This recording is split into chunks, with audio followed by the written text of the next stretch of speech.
Hello and welcome back to Commander in General, where generally we talk about Commander. With the arrival of the new Fallout themed Commander decks, we have been graced with tons of new, flavorful, unique, and fun Commanders to build around, and tons of new toys to play with. And the one we're going to be looking at today is Mr.house, President and CEO. Not since Vial Smasher have I been so excited to roll a crap ton of dice. Now we all know and are deeply familiar with Mr.house. He is a Fallout guy on a screen. He's got some robots and stuff. Okay. Now, once again, since Wizards is intent on dodging and weaving all the IP I actually care about, I will use the power of the internet to give you a little bit of backstory on Mr.house. Okay, let's see. Interesting. Alright, it seems that he's often rude and sarcastic. Okay, makes sense. He looks like a villain type. And it says here that he was a doctor, walks with a cane, and loves Vicodin. Huh. Seems like a pretty cool dude. And an even cooler commander. So, let's take a look. Mr.house, President and CEO, costs Mardu for a 0/4 legendary artifact creature. He has two abilities, a static ability and an activated ability. Let's start with the latter. We can pay 4 and tap him to roll a 6-sided dice plus an additional 6-sided dice for each mana from treasure spent to activate this ability. So we're going to have some dice shenanigans and some treasure shenanigans. Now let's take a look at that static ability. Whenever you roll a 4 or higher, create a 3/3 colorless robot artifact creature token. Robots, that's pretty sweet. If we roll a 6 or higher, instead create that token and a treasure token. So there's a lot to unpack here and lots of awesome ways we can go with this. But let's note a few things first. We get to roll more dice when we use treasure to pay for his ability. So we're going to want to make tons of treasure here. Next thing to notice is that on that static ability, it has no mention of having to roll on a D6 specifically. This means we can roll D10s, D12s, all the way up to D20. Now, this doesn't mean that we still can't roll a 1, crit fail, slip on a banana peel, and fall into a pit of flaming butt scorpions, but it does help our odds. And personally, I don't think I'm going to roll a 1 anyways. So I have a few thoughts on how I think we're going to win with this deck. But before we hop in, I just want to take a moment and thank everyone who liked and commented on the last few videos. It helps a ton. I'm currently trying to hit 1K subs, so if you like this video, please hit that like button. And if you want more deck techs like this one, stick around for a little bit and hit that sub button. And lastly, let me know down in the comments what deck techs you'd like to see in the future. Alright, let's hop in. So here's my plan with this deck. Step 1, roll dice. Step 2, win. What a joker. Just kidding. Our strategy is threefold.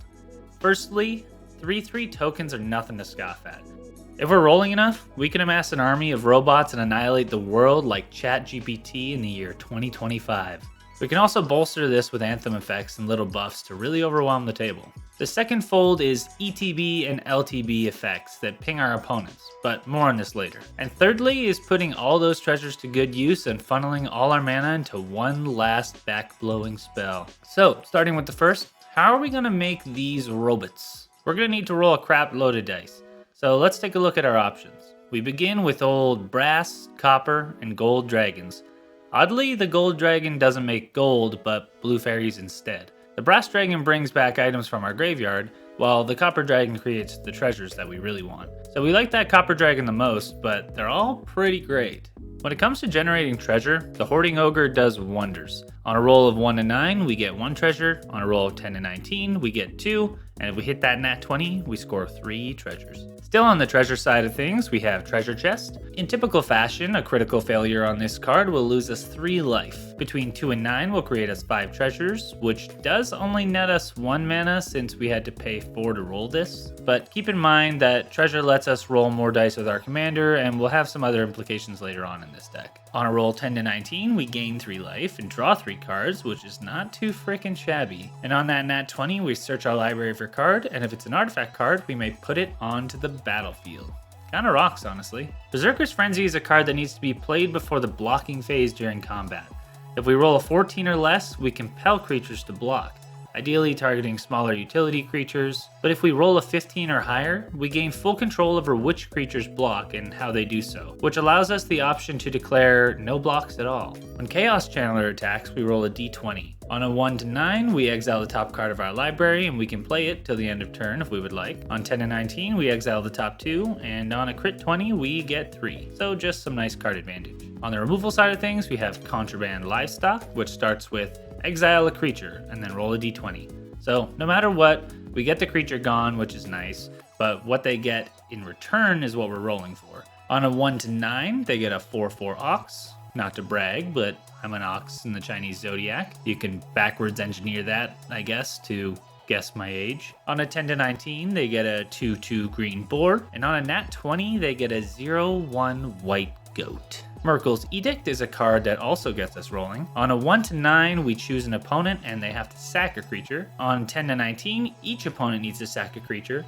And on a crit, they all have to sack the creature with the greatest power. If it's more tokens you're looking for, Recruitment Drive gives us 2 1/1 white soldier creature tokens on 1 to 9, 2 2/2 knights between 10 and 19, and an extra one on top of that if we roll a 20. I think this one is playable, but not my favorite. As a piece of ramp, Vexing Puzzle Box gets counters on it equal to whatever we roll on dice. When we tap it for mana, we get to roll a d20. And last but not least, if we get 100 counters on it, we can remove them, tap the puzzle box, and search our library for an artifact or creature and just slap it straight onto the battlefield with the might of Zeus. As a little tricky redirect, we have Will's Reversal. I'm going to mostly read this card verbatim. Choose target spell or ability with one or more targets. Roll a d20 and add the greatest power among creatures you control. Our commander won't be much help here, but maybe our robots will be. On 1 to 14, we choose new targets for the spell, and on 15 or greater, we choose new targets for the original, then we get to copy it for a second one. It's like a D&D flavored Wild Ricochet. As for the Deck of Many Things, it's a high-risk, high-reward card. Drawing from the deck can yield great boons or terrible curses. We pay 2, tap it, roll a d20, and subtract the number of cards in our hand. We can get a card back from our graveyard, draw a couple cards, and the crit roll on this is absolutely nuts. We put a creature card from any graveyard onto the battlefield under our control, and when that creature dies, its owner, not the person who controls it, loses the game. And don't even read what happens if you roll a 0 or lower. It's not going to happen. We don't roll zeros here. The house always wins. So that's most of our D20 cards. Some really cool stuff there, I think. But we still have some less sided dice effects coming up here I think you're gonna like. But we're gonna take a second just to look at some dice adjacent abilities and some other dice payoffs. Barbarian class is an obvious slam dunk in this deck. We get to double our dice rolls and ignore the lowest roll. Now, clarification here, it says ignore the lowest one. So we don't get twice as many Mr.house triggers, unfortunately. You ignore the dice for all effects, but rolling higher on your rolls still rocks. The second ability buffs our robots in a time of need, and the haste could also be pretty nice. Will, Blade of Frontiers, also has this double dice shenanigans, so we can double up on this type of effect. Plus he gets bigger and bigger as we roll. Note that if you did have both of these out, you would roll 3 dice instead of 1. Brazen Dwarf pings our opponents when we roll 1 or more dice, slowly chipping away at that life total. And for the last part of this section, you know I had to get our uncard jank on in here. Night Shift of the Living Dead is an enchantment that says, after you roll a die, you may pay 1 life. If you do, increase or decrease the result by 1. Do this once each turn. Whenever you roll a 6, create a 2/2 zombie employee creature token. Fits our token strategy, helps with dice fixing. I actually kind of like this one. 6-sided die is a removal spell. See what they did there? Wizards, you think you're so clever, don't you? 6-sided die, ha ha. Basically, you choose a creature, roll a d6, and get one of these effects. Lower base toughness until end of turn, 2 -1/1 counters. You deal 3, gain 3, it gets -4, -4, you destroy it, or you exile it. I can see why you might not want to play this card, but that would unfortunately make you a dork. But you know who isn't a dork, and instead is the goodest little boy? Comet, Stellar Pup. Probably the most powerful planeswalker in the multiverse, and don't even try to say otherwise. He comes in at 5 and has exactly 1 ability that cost us 0. Roll a 6-sided die. On a 1 to 2, we get 2 hasty squirrels for Comet to chase around. On a 3, Comet fetches us a card with CMC 2 or less from our graveyard. And between 4 or 5, Comet bites target creature or player for damage equal to his loyalty. And on a 6, we get to activate his ability 2 more times this turn to keep our wheels spinning and us chasing our tails. See, with these squirrel abilities here, our commander's treasure and robot token abilities, is probably something we want to bolster a little bit, this token strategy, and we can do that in a few ways. We can just make more tokens, which is definitely something I want to do with Anointed Procession and Mondrak Glory Dominus to double our token production. So if we roll a 6 or higher with our commander, we'll make 4 tokens instead of just the regular 2. For our creature tokens, we can also make them a bit more threatening for our opponents. With Steel Overseer, we can start slowly putting some 1/1 counters on our robots. And if we don't want to wait a few turns to buff them up, Intangible Virtue, Inspiring Leader, and Tempered Steel are pretty sweet options for a little stat buff. But I'm also really excited about Illustrious Wonderglyph, which is a golem that makes us 1/1 gnome artifact tokens, and if we're ascended, all other artifact creatures we control get +2/+2. For some Fallout flavor, we can also play some Securitron Squadron. This card is so dope. It costs 2 for a 2/2 vigilance. It has Squad, which we'll get into in a moment, and it has whenever a creature token enters the battlefield under your control, put a 1/1 counter on it. Our creatures entering with a 1/1 counter is pretty good, but if we read the Squad mechanic, it says, when you cast a creature with Squad, you may pay an additional cost any number of times. When it enters the battlefield, you may create that many tokens that are a copy of it. So not only can we get multiple copies to bolster our robots, but actually all these tokens will see each other enter the battlefield. So using this example from Gatherer, if you paid the Squad cost 3 times, all of the tokens would enter with 4 1/1 counters on them. The original, however, because it's not a token, would not enter with any. Well, I think you have waited long enough. We're going to look into how we're really going to win the game here. We're basically going to be playing Artifact Aristocrats, picking our opponents whenever we have artifacts enter or leave the battlefield. The good thing about Mr.house is that he makes multiple kinds of tokens. So we can get triggers off the treasure tokens with cards like Impact Tremors and Perforos, God of the Forge, but we get twice as many triggers when we play cards like Reckless Fireweaver and Ingenious Artillerist, which trigger whenever artifacts enter the battlefield. Note that Ingenious Artillerist says 1 or more, but we're going to hopefully have lots of ways of making both kinds of tokens. Looking at some more, we have Hedron Detonator, which deals 1 damage to target opponent when it enters, with the added bonus of being able to sack 2 artifacts to be able to play our top card this turn. Agent of the Iron Throne gives our commander the ability to make our opponents lose life whenever an artifact or creature is put into the graveyard. Note, tokens do hit the graveyard before disappearing. Nadier's Nightblade just cares about tokens leaving the battlefield, and when they do, all our opponents will get drained and we'll gain some life. And lastly, we have a double whammy here with Mirkwood Bats that makes our opponents lose 1 life whenever we create or sacrifice an artifact. This one can end up doing tons of work, but yet another note, this one specifically cares about us sacrificing. So with the treasures, that's exactly what we want, but if our robots die in combat or something, no triggers. If we do want to be able to sack our creatures at a moment's notice, we have no shortage of ways to do that. We could play Quark Clan Ironworks, or Ashnod's Altar, or one of the other many black sack outlets. One of which I'm pretty excited about is Ruthless Knave, which lets us turn our robots into more treasures, and our treasures into card draw. And speaking of turning treasures into card draw, Skullport Merchant lets us sacrifice either a creature or a treasure to draw on top of making a treasure token itself. And at a whopping 1 mana, we have Dockside Chef, who lets us sacrifice a creature or artifact to draw a card. I've actually decided to make most of the card draw in this deck sacrifice based. All those cards like Big Score, Deadly Dispute, Demand Answers, Pirate's Pillage, and Unexpected Windfall that have these sack a creature, discard a card, and draw some cards or create some treasures, I think they're a slam dunk here. And to round out our card draw, I'm also going to throw in Valakut Awakening, which doubles as a land if we don't really need it at the time. Now let's look at some artifact synergies. Dragon Spark Reactor is, dare I say, kinda awesome. It's an artifact that says whenever an artifact enters the battlefield under our control, put a charge counter on it. Then when we're well and ready, we pay 4, sacrifice it, and deal damage equal to the counters to target player and that much to target creature they control. My only worry with this card is that if we draw it too late, it might not do much for us. If we want to cast our spells for cheaper, we can play Inspiring Statuary, which will give all our non-artifact spells improvise, which means that we can turn all those treasures sideways for mana rather than having to sack them. Gonti's Aether Heart gives us energy when artifacts ETB, and then we can sack it for 8 energy and take a whole extra turn. Clock of Omens can be a versatile tool in our deck. We can tap treasures to untap some blockers, we can tap creatures or treasures to untap mana rocks, utility artifacts, and Mr.house himself is an artifact, so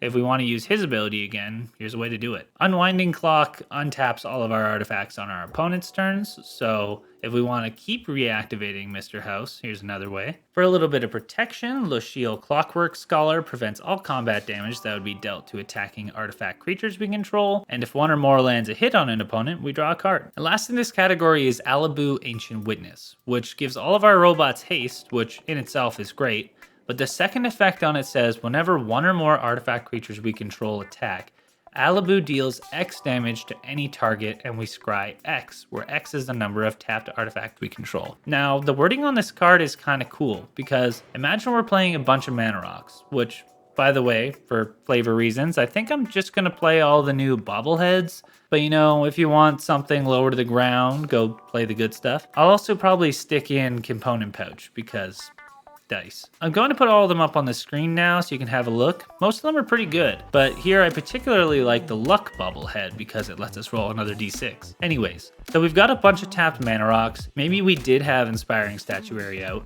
We've tapped a bunch of our treasure to cast spells. Now we attack. Alibu doesn't look at the tapped and attacking creatures. It looks at the tapped artifacts we control, which is nuts. I feel like I've looked at this card a bunch of times and I've never noticed that. All right, if someone starts going on a winning streak at our casino, they're going to need to be ejected immediately from the premises. Send him to the principal's office and have him expelled!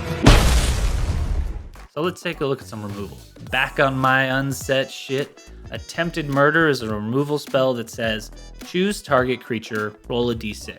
For each even result, put 2 negative counters on that creature, and for each odd result, we create a Stormcrow, which is the most powerful card in Magic the Gathering. For more targeted removal, Dispatch is great in any white including artifact deck. This new card, Bottle Cap Blast, is a damage-based removal spell with Improvise. Any of the 5 damage that tramples over gives us 1 treasure per damage. From the Doctor Who set, we have Delete, which is a damage-based fireball-style board wipe that only hits our opponents and non-artifact creatures.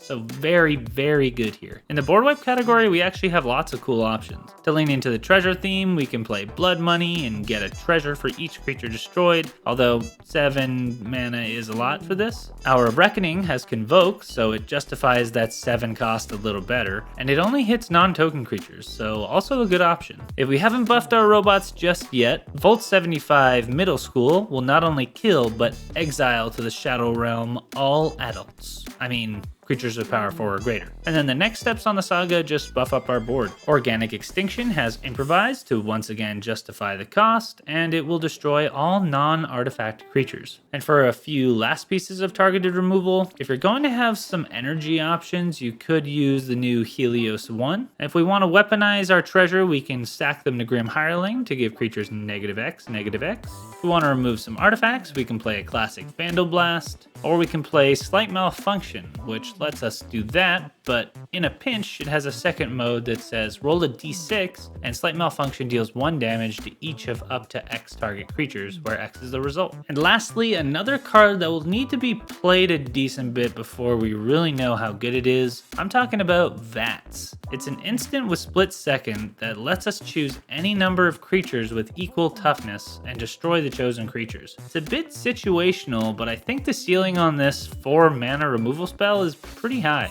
Sometimes we need to find an answer or a way to win the game. And obviously Black has all the best tutors we could hope for, but I also wanted to go over some artifact specific ones. Reckless Handling lets us search our library for an artifact and then we discard a card. If we discard a card, we deal 2 damage to an opponent. Inventor's Fair is a land that will gain us some life every turn, and then in a time of need, assuming we have 3 or more artifacts, which we really should, we could tutor up an artifact. Kuldotha Forge Master could let us tutor multiple times if it stays around. We just need to sack 3 artifacts in exchange, but I'm hoping that we should have lots to spare. When Goblin Engineer ETBs, he lets us tutor for an artifact and put it right into our graveyard. Just throw it in the trash. Just throw me in the trash. But also, he lets us sack our artifacts and put an artifact with CMC 3 or less from our graveyard directly onto the battlefield. So obviously we have a huge treasure theme here. So let's take a look at some ways that we can support that. I would be remiss if I didn't mention Cult 21 House Gambit. This is a saga that lets us discard a card and draw a card for 2 turns for a little bit of card selection. And then on the 3rd turn, we reveal 5 non-land cards. For each of those cards that has the same mana value as another card revealed this way, we create a treasure. It's a little cheeky, but flavor-wise, very fun. Obviously, Monologue Tax, Smothering Tithe, and Smuggler's Share are very common ways to get treasure in white, and they're common for a reason. In the taxing category, I'll also throw in Lotho Corrupt Sheriff. These are some strong magic, but I'm looking for something with a bit more spice. Descent into Avernus. Mamma mia, that's a spicy meatball!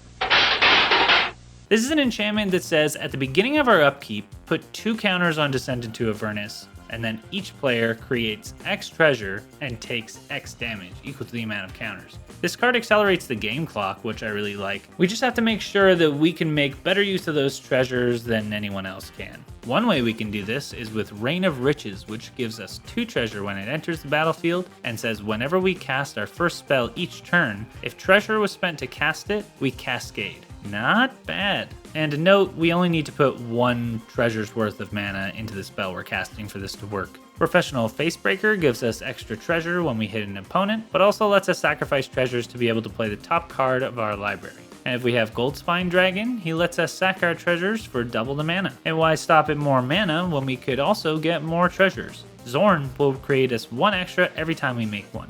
And if it's more tokens you want, Academy Manufacturer takes us from being just in the business of money to also being in the business of catering and solving crimes, I guess.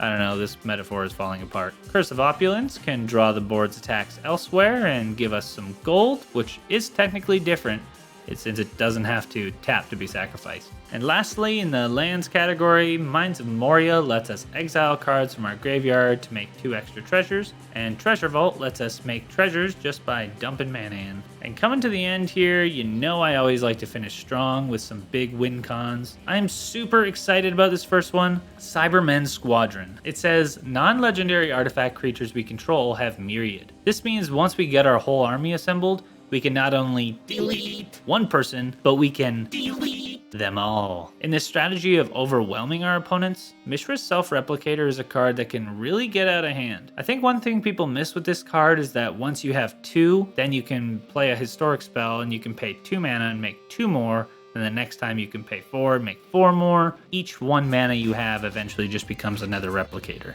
Delina could certainly help us overwhelm our opponents, and she can also roll us a crap ton of d20s to pump out more tokens. And if we're creating a crazy amount of tokens, we may as well revel in it with Revel in Riches, which straight up just wins us the game on our upkeep if we have 10 or more treasures. Sometimes this can feel like a bit of a cheap win, but a win is a win. And lastly, if we find ourselves just overrun with gold, treasure, coins, doubloons, bottle caps, and the like, let's just get rid of all of it and Torment of Hailfire for 40.